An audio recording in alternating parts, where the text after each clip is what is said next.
A total of 19 polls of voters in swing states from 4 different pollsters were released Thursday, with former Vice President Joe Biden leading President Trump in every single one, including in historically Republican states like Arizona, Georgia and Texas.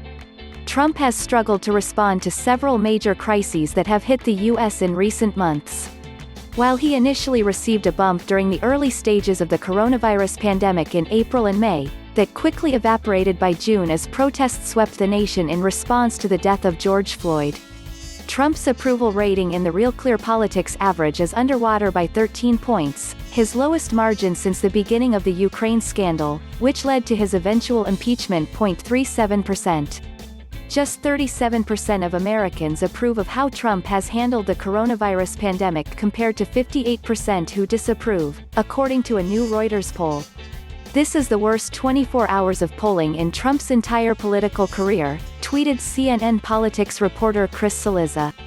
Biden's wide lead in critical battleground states, and the competitiveness of historically Republican states, forces Trump to change up his strategy, which once included going after Democratic-leaning states like Minnesota and New Mexico. His campaign has spent significant time in Arizona, with Trump and Vice President Mike Pence both making recent visits.